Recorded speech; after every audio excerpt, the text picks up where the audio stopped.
জেনে শুনে উদ্দেশ্যমূলকভাবে মহামান্য হাইকোর্টে কিছু নথি এবং কাগজপত্র সাবমিট করেছিলেন, যেগুলো ফ্রড হিসাবে প্রমাণিত হয়েছে।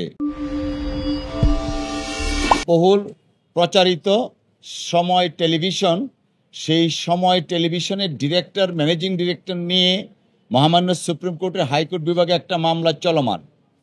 এই চলমান মামলার মধ্যে সময় মিডিয়া গ্রুপের চেয়ারম্যান, যিনি বর্তমানে কারাগারে আছেন, সাবেক আইন প্রতিমন্ত্রী কামরুল ইসলামের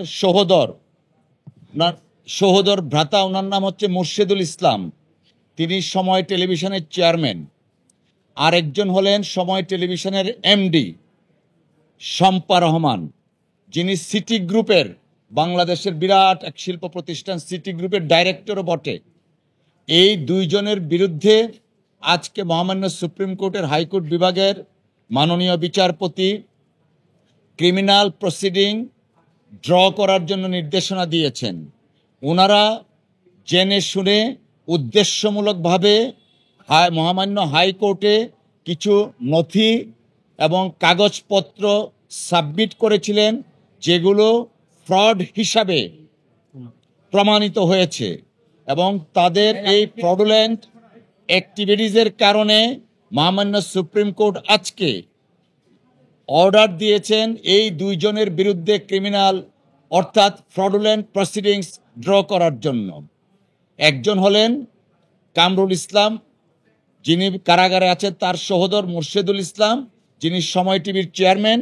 আরেকজন হলেন সিটি গ্রুপের ডাইরেক্টর, যিনি সময় টেলিভিশনের এমডি, বর্তমান এমডি। এই দুজনের বিরুদ্ধে ফ্রডুলেন্ট অ্যাক্টিভিটিসের কারণে মামলা দায়েরের নির্দেশনা দেওয়া হয়েছে।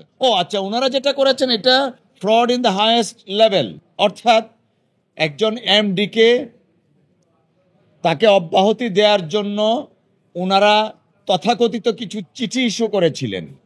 সেই নোটিশটা ওনারা দেখুন কত বড় ফ্রড করেছেন, নিজেদের ঠিকানায় নিজেরাই পোস্ট করেছেন এবং কাগজে পত্র দেখিয়েছেন 2রা ডিসেম্বর চিঠি পোস্ট করেছেন, বাস্তবে সেটা করেছিলেন ফেব্রুয়ারি মাসে।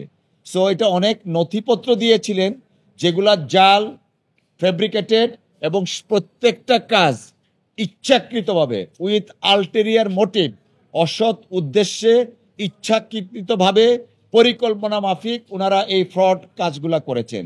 যে কারণে মহামান্য আদালত আমাদের সাবমিশন সন্তুষ্ট হয়ে দুইজনের বিরুদ্ধে ফ্রডের মামলা করার জন্য, প্রসিডিংস ড্র করার জন্য নির্দেশনা দিয়েছেন।